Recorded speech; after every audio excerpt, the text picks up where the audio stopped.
ထိုင်းမြန်မာနယ်စပ်မြို့ဖြစ်တဲ့ကော့သောင်းမြို့ဟာစစ်ကော်မရှင်ကထိချုပ်ထားတာပါအပြေပန်းကြည့်ရင်တော့ကော့သောင်းဟာထိုင်းမြန်မာနယ်စပ်မှာ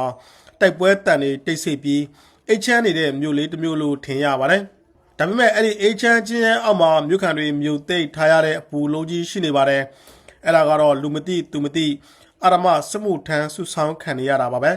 ကော့သောင်းခရိုင်ပြည်သူ့ကာကွယ်ရေးဖွဲ့ပြန်ကြားရေးတာဝန်ခံဖြစ်တဲ့ကိုကြားကြီးကတော့သူတို့ဒေသမှာစစ်မှုထမ်းဆုဆောင်ခံရတဲ့ပုံစံ2မျိုးရှိတဲ့အကြောင်းအခုလိုရှင်းပြပါတယ်။ကော့သောင်းမြို့ပေါ်မှာတော့စစ်မှုထမ်းဆုဆောင်တဲ့ပုံစံကသူတို့က2မျိုးရှိတာပေါ့နော်။ကော့သောင်းမြို့ပေါ်မှာဆိုရတယ်ကော့သောင်းဒေသမှာပေါ့2မျိုးရှိတယ်။ပထမအဓိက1မျိုးကတော့ထိုင်းနိုင်ငံအတွင်းမှာအကြောင်းမျိုးကြောင့်ဖမ်းခံရှိပြီးတော့လွတ်လိုက်တဲ့အထဲကပြီးတော့သူတို့စစ်မှုထမ်းအကျုံးဝင်တဲ့အကောင်လုံးကိုသူတို့တွေစစ်မှုထမ်းအပြင်ဆွဲခေါ်တာကတစ်မျိုးပြီးရင်ဒီမြို့ပေါ်မှာညဘက်ထွက်တဲ့ကလေးတွေကိုလိုက်ပြီးတော့မောင်ရိပ်ခုံမှုနဲ့အကြောင်းမျိုးပြပြီးတော့ပုံမှန်မျိုးတက်ပြီးတော့ဆွဲခေါ်ပြီးတော့စစ်မှုထမ်းနဲ့ထဲတာတစ်မျိုးအဲ့လို2မျိုးရှိတာပေါ့နော်အဲ့ဒီပြင်တစ်ဖက်ထိုင်းနိုင်ငံကိုတရားမဝင်လမ်းကြောင်းကနေဝင်ရောက်ဖို့ကော့သောင်းမြို့ကိုအခြေချမိတဲ့လူငယ်တွေအတွက်လည်းအန်ဒရယ်ကအသင့်စောင့်ကြိုနေပါသေးတယ်။တစ်ဖက်ထိုင်းနိုင်ငံကိုအလုတ်သွားလို့ဖို့ကော့သောင်းကိုလင်းရင်နဲ့လာတဲ့သူတွေဟာလမ်းကြောင်းရှင်းခဆိုတဲ့လက်ငွေကိုတင်းချီမပေးနိုင်ရင်လင်းရင်ခွင်းမှာတင်ဖမ်းဆီးခံရပြီးစစ်မှုထမ်းအဖို့ခံရတာတွေရှိတယ်လို့မြို့ခံတွေကပြောပါတယ်။ကုန်းလန်းကလာတဲ့လူငယ်တွေငါးဖမ်းလေပြုပြင်ထိသေးရေးလုပ်ငန်းခွင်ကလူငယ်တွေဝါရှော့နဲ့ကြောက်မိုင်းတွေမှာလုပ်နေတဲ့အခြေခံလူရန်စားလူငယ်တွေလည်းအစင်းစစ်တဲ့ဆိုတဲ့အကြောင်းပြချက်နဲ့အာရမဆွဲခေါ်ခံရတာပါ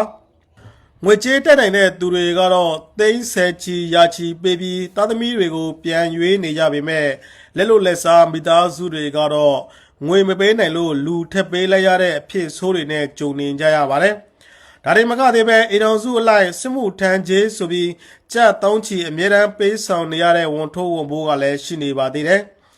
ဒီလိုအဖြစ်ဆိုးတွေကြုံနေရပေမဲ့ဒဝဲမြိတ်တို့လိုမဟုတ်ပဲကော့သောင်းကတော့ထူးထူးခြားခြားအတန်ထွက်လာလေမရှိပဲငြိမ်သက်နေပါတယ်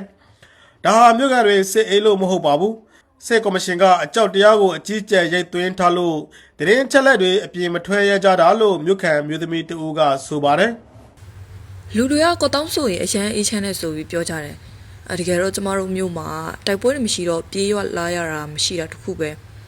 တကယ်တွေမှာလည်းစစ်မှုထမ်းစုဆောင်းခံရတာမပေါ့ဘူးဆိုတာကော့တောင်းမှာဒီကြောင်ဘယ်သူမှလည်းမပြောရဲမဆိုရဲကြတာလည်းပါတာပေါ့နော်အလုံးကျိမ့်မိပြီးခံနေကြတာပါအခြားတစ်ဖက်မှာတော့ဆရာနာရှင်တပ်ဟာထိုင်းနိုင်ငံကအချို့ထောင်တွေထဲပြည်တံကြက်ခံပြီးကော့သောင်းမြို့ကိုပြန်ပို့ခါရသူတွေကိုလည်းစစ်မှုထမ်းခိုင်းစေဖို့အာရမဖန်စီစုဆောင်းနေပါတယ်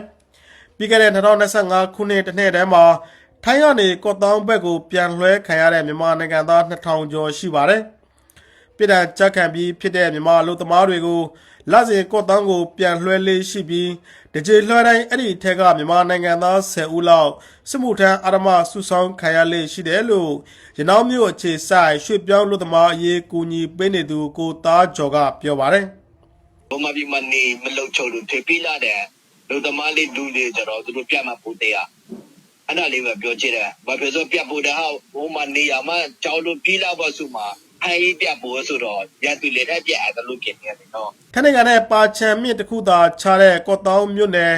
ရှန်ကိုရွာဒေသမှာတော့အာရမစစ်မှုထမ်းတာတွေမကြားရပေမဲ့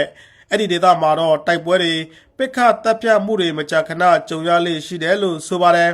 ဒါကြောင့်ရှန်ကိုရွာဘက်ကဒေသခံတွေလည်းစိုးတထိတ်ထိတ်နဲ့အသက်ရှူမချောင်လောက်ဘူးလို့ဆိုရမှာပါတကယ်တော့ကော့သောင်းဟာဖွဲမီလို့တမြင့်မြင့်လောင်ကျွမ်းခံနေရပေမဲ့မထုတ်ဖော်ရဲလို့ကြိတ်ခံနေရတဲ့မျိုးလို့ဒေသခံတွေကတင်စားပြောဆိုကြပါတယ်။အေချမ်းနေတဲ့အောင်ထင်ရတဲ့နယ်ဇက်ကော့သောင်းမြို့ဟာမြို့ခံတာမကပဲမြို့ကိုချစ်ချမိတဲ့လူငယ်တွေတစ်ဖက်ထိုင်းနိုင်ငံကပြန်ပို့ခံရတဲ့လူငယ်တွေအတွက်ငရဲခမ်းတစ်ခုလိုဖြစ်နေကြောင်းပါခင်ဗျာ။